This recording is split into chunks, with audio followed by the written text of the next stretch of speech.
morning, all of you. And here is the problem, which is very interesting. So I rarely come beautiful problem like this, and I can't stop sharing with you. So it clearly feels like a sequence and series questions, but amazingly, let's see how I'm going to take a root of vector algebra over here. And the motivation probably comes from sign of something. And sign means it has got some circle connection. Circle means maybe some radius vector connection and then some bunch of vectors added. And that feels a very dusty and dusky motivation to solve this problem. So before I go further, let's understand the problem. AN is a sequence. So we can decode AN. A1 is 3. A2 is going to give me, if we'll put 2, so that is 10. A3 is 21, and so on and so forth. And we need to find the sum of jk from 1 to 36, sign of this term. So if I decode it, let's say if I fix k to be 1, then the value of j will run from j will be less than equal to 1 and less than 1. Right, so j has to be less than k, so that will not give any value of j at all, because it should be strictly less than k. What if I take k equals 2? So by plugging k equals 2, the given summation can be written as sine of pi over 6 a of 2 minus aj, and j is less than equal to 1, is less than 2. So which simply decodes that the value of j is only 1 here. So I can put sine pi by 6 a2 minus a1. So that is the term corresponding to k equals 2. Similarly, I can repeat the process, and this is quite standard because a2 minus a1 is 10 minus 3, which is 6. So we have sine pi by 6 into 6, and this simply goes as sine pi, which remains as 0. So for k equals 2, I'll get this summation as 0. Similarly, I can try for k equals 3 and so on and so forth. So for k equals 3, we'll have pi by 6 a3 minus a1 plus sine over pi by 6 a3 minus a2, right? And this sum a3 minus a1 is 18. So we have sine 3 pi plus sine over pi 6 a3 minus a2 is going to be 11. So it's sine 11 pi by 6. Right, it's 11 pi by 6.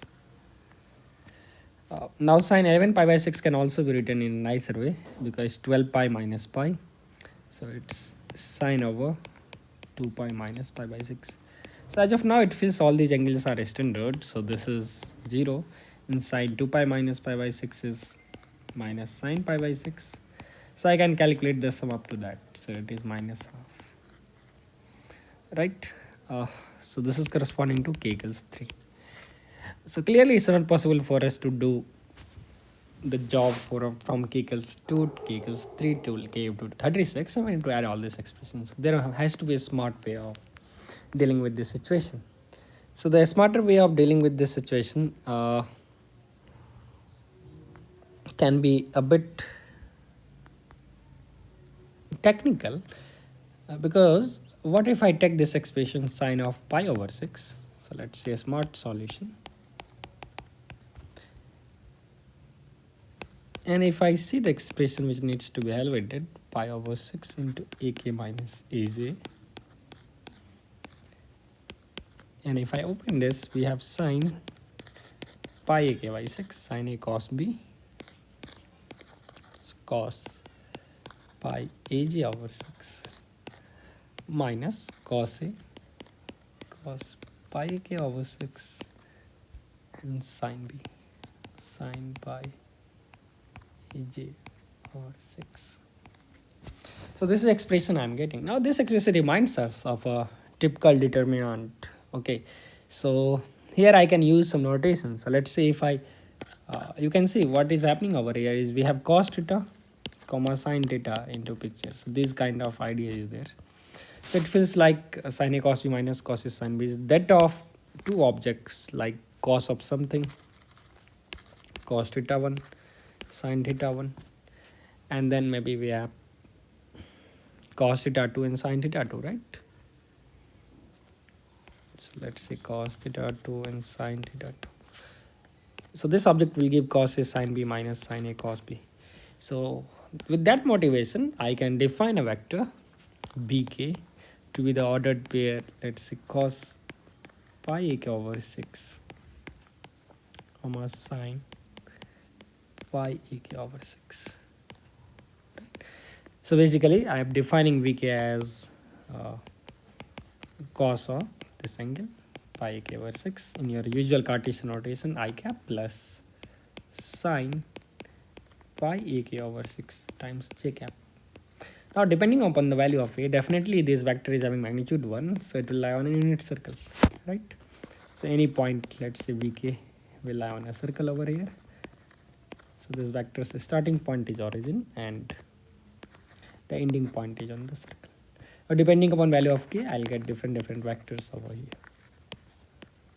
Okay, so this is the first thing that we should notice. Next, I can now put this given sum.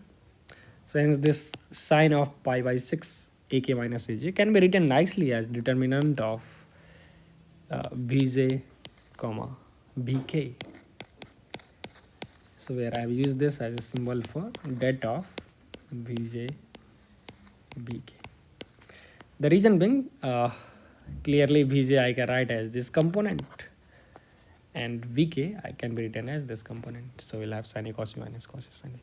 So now let's see how we can decode our given definition of sigma 1 running to j to k to 36 sine of pi by 6 ak minus aj. This can be decoded now nicely as sigma of k equals 1 to 35 and that of sigma I can write vj comma vk plus 1. This I'm just following a definition from here, and we can write this in the school form from j equal to 1 to k. The reason I've taken k equals 1 to 35 because if I'll insert k equals 35 over here, I'll get 36, right? So this summation will be taken care of. So I hope this point is quite clear. And it's very obvious over here because you can play with certain value. Let's say you put k equals 2 and you can exactly see it will be j equals 1 to 2. So it's b1, b3 det, again b2, b3 det, and that summations. Okay, so similarly the entire sum is from k equals 1 to 35. So it will add all of this amount. So now I can tell if I'll decode this further. So the value of, if I'll put k equals 1, so it's b1, b2, so it's det of b1, b2 plus for k equals 2, it's det of b1 plus b2 comma b3, right? Plus next term will be that of determinant of b1 plus b2 plus b3 comma b4 and so on and so forth. So this will be added till b35. So the last term I'm going to get is that of b1 plus b2 b3 till b35 comma b36 and that of this quantity, clearly that of this quantity. Now it's the time to decode this determinant. So one way is again like if we can simply add this, we'll get the answer. But then there is no smartness. The smartness here is how can you interpret the det of two vectors b1 and b2. So let's say if you have a vector b1, so det of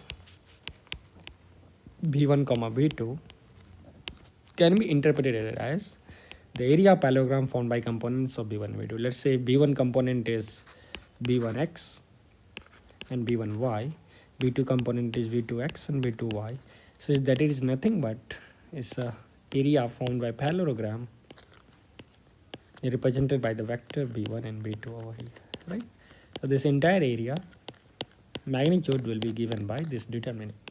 That's a well-known result, and I'm giving a proof of this over here because we know b1 cross b2 vector will be magnitude of b1, magnitude of b2, to sine of angle between them times unit normal perpendicular to the plane of b1 and b2. So if I'll take its magnitude, it's simply b1 length, b2 length into sine of angle between them. Now if you'll see, let's say angle between b1 and b2 is theta. So clearly b2 sine theta is the height of this parallelogram. So area of base into height will give area of parallelogram, because half into base into height is this triangle, and that into 2 is area of parallelogram. So if I have that of, so final takeaway is that of b1 comma b2 represents area of parallelogram whose sides are co-initial or co-terminal sides are represented by the vectors b1 and b2. Then is that is represented as a magnitude of this area. Right. Now using this idea in mind, I'm ready to hit this problem. So let's draw a diagram. If I consider that of v1 and v2, now that's easy to consider because vk is known to us.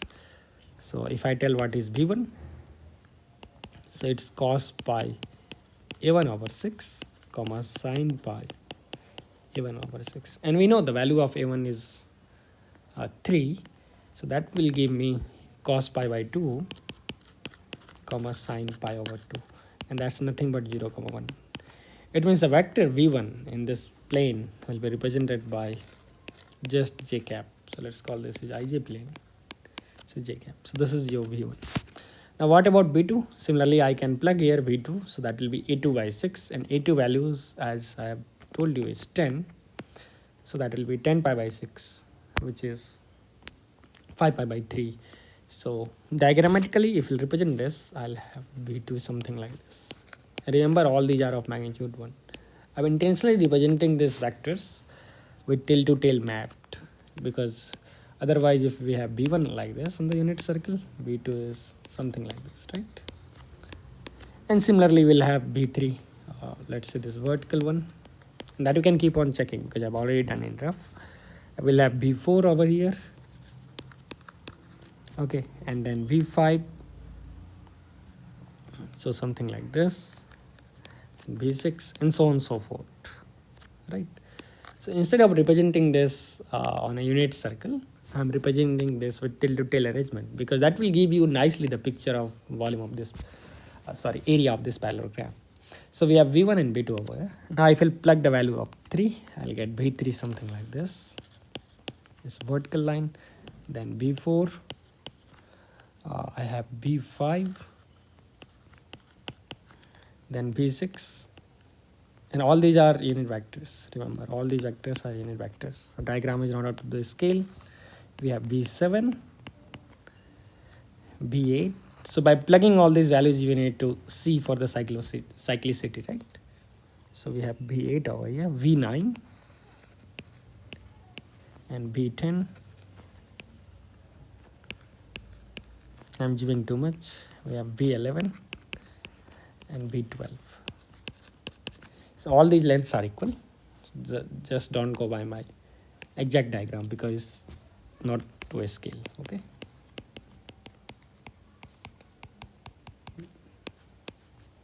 Not up to a scale.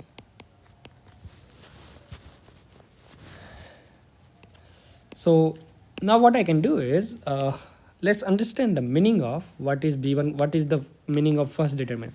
Now remember, I have not taken the mod because the mod is inside. So basically question asks for the magnitude of this vector once all the addition has been done. So some can be positive, some can be negative, right? For example, in the previous question for k equals 3 in the discussion, the sum was minus half. So I have to take care of positive and negative aspect of this. Now clearly the first vector b1 and b2, that determinant will be the area of parallelogram formed by these vectors b1 and b2. So let's say if I take b1 and b2, the area of parallelogram will exactly be twice of the area of triangle formed by them, right? So if I take, let me use the new highlighter. So basically this area twice is the meaning of the first determinant geometrically. So let's call this a1. Now let's see the geometrical meaning of a2, b1 plus b2 and b3. So what about b1 plus b2? b1 plus b2 is this vector, right? And this vector b1 plus b2 crossed with b3. And remember what is the direction of area? So it's inward because b1 was outside. It's along j direction. b2 is somewhere here. Okay, so b1 cross b2 will be inside the plane, so I'm writing this symbol as inside the plane, right? And this is outside, out of this plane of the screen in which I'm writing. So remember, this is inside the plane, this area. What about b1 plus b2? That's a resultant vector, again cross b3. So cross b3 will be, again it will be inside the plane, so that will add this area. And I need to exactly do twice of this. Okay, so first I'll add all the area. So this a1 should be multiplied with 2. Similarly, a2 should be multiplied with 2. That is basically determinant, right? So if I'm calling this area as a1, let's say this is a2. Now here is an interesting part. What if b1 plus b2 plus b3? So that is this length. Now that cross this will be the area of parallelogram over here, right? So now we have this parallelogram. Now what is the sense of this parallelogram? What is the sense of this parallelogram? So this is upward, because you can see b3 is in this direction, b1 plus b2 plus b3, and b4 is going to be in this direction. So now if I go from this vector to this, the cross product will be outward, right? So if a1 plus a2 is positive, this a3 area will be negative, so it's minus a3 area wise. But again, here is the beauty. What about b1 plus b2 plus b3 plus b4? So that will represent this area, right? Okay, so it's exactly twice of this parallelogram. The parallelogram area is twice of this triangle. But if I add it to the next vector b5, in the same sense, we are going in anti-clockwise sense. So now this is b1 till b4 summation, and that cross this one will give exactly this extra area, right? And remember the point I've told you, because this point will actually fall over here from this in vector. So now actually what we are doing is, if I'll add this area, okay, so now it is definitely the overall sum is over here, and you are going from to b5. So this summation b1 plus b2 plus b3 plus b4 to b5 will now again inside. So this inside area is already added by this triangle, extra triangle, and that addition is becoming negative. So finally what the final area that I am getting is only this part, right? So that's the takeaway. The takeaway is very clear, which I'm going to give you over here. You see, the area is automatically self-managed. The area is automatically self-managed. So you can see, I'm just putting this diagram back, and how area is managing itself, because we can delete all these areas and we can see how the management is happening. The management is happening is like this. This area is added, and finally I am simply adding this area. The reason being, some part is automatically adjusted by subtraction. So a cross b. So finally, if I'll take up to 5 vectors, till now I have overall effective area under this polygon. Again, if we'll take b6 into consideration, till b5 we have this, and the area extra which will be added will be this part, right? Similarly, till b7 will have this area added. Of course, I'll make twice it later, and so on and so forth. So finally, the takeaway is the overall area that I need to add is the area under this Dokaden, or whatever you can tell, 12 solid polygons. Now this is an esprit of the esprit with respect to and in sync with the Soulei's formula as well, because when you use Soulei's formula for, let's say, polygons like this, right, and you will start the coordinate with x1 y1 x2 y2, let's say this is x3 y3, and when you start using Soulei's formula blindly, it automatically compensates for the positive and negative area, right? X4 y4, and this is x5 y5, let's say this is x6 y6, x7 y7, and x8 y8 is x1 y1. So if I directly blindly write, let's say x1 y1 x2 y2 and so on till x7 y7 and then x1 y1. So this formula, when we use Soulei's here, so we'll multiply all the members on this diagonal minus all the members of this diagonal. That will automatically take care of all the positive and negative areas of the triangle, and it will give you area of this polygon, what is hashed over here. Because that is not so obvious until you do it, because area by 1, 2, 3 will be this one, this region, and area by again 2, 3, 4 will be this region. right? So that is some area will be subtracted, because area by, you can see 5 6 7 will be this extra region which I don't have to count in the area of polygon. So since I'm taking in the same sense, in the anti-clockwise sense, the entire structure, so some area is negative, some is positive, overall it balances and magically it gives you area just under this polygon. So it automatically discards the extra area because that is compensated in the process, right? And that's the beauty of the Soulé's formula, which usually is not told. In fact, those who are from college, uh, this is the motivation behind Green's theorem. In fact, Green's theorem of line integral is a continuous version of this Soulé's formula, and that's very, like, cool things about this. Imagine if I start firing points too close to each other.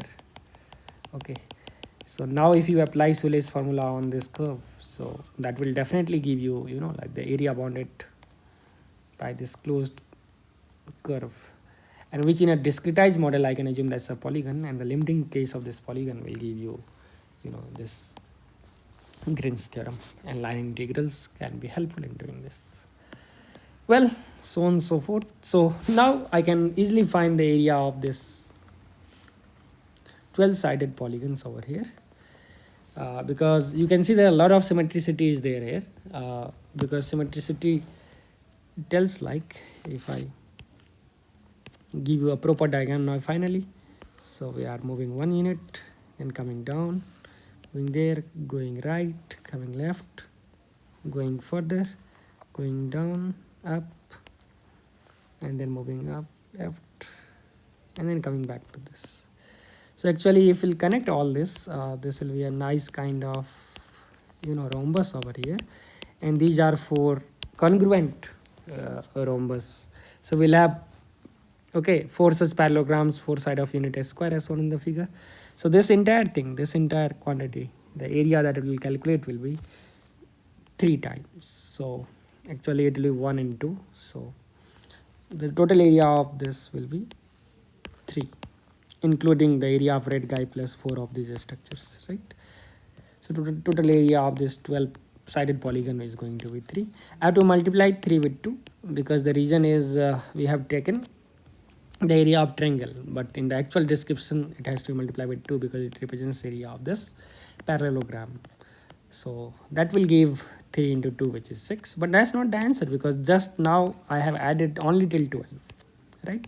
Remember, I have added the determinant only till 12, and after 12 the cyclicity will happen because V13 is back to your original word of V1, V14, so V13 is going back to V1, V14 is V2, and so on. So there is a cyclicity of, like 2. Now why that's happening? Because if you consider the above expression a n plus 3, that's going to be n plus 3 into 2 of n plus 3 plus 1. So this can be written as a n plus 12 n plus 21. So which is nothing but a n minus 3 mod 12, right? So after 12 the cyclicity starts repeating. So the path can be formed by taking first 3 steps as a path, a snippet we can tell, and extending the path repeatedly by 90 degree in the clockwise sense. So that's what I have done over here, which you could have been more smart. Okay, so instead of this, just you take one part and keep on, okay, rotating it. So we'll get the final answer is, because this repetition with 3 cycle is still 36, so I have to multiply the answer with 3. Since the answer for this problem is 3 into 2, 2 accounting for the area of parallelogram, twice of area of triangle, 3 is the area of the 12-sided structure, and 3 extra to account for the repetition cyclicity of 3. So hence the answer for this most beautiful problem will be 18. So the final answer is 18 for this problem. So this will evaluate to 18. So I hope you enjoyed the problem, and it takes a lot of like work to come with this kind of beautiful problem, which usually you will not find in any textbook and your test series. Okay, so please do like and subscribe.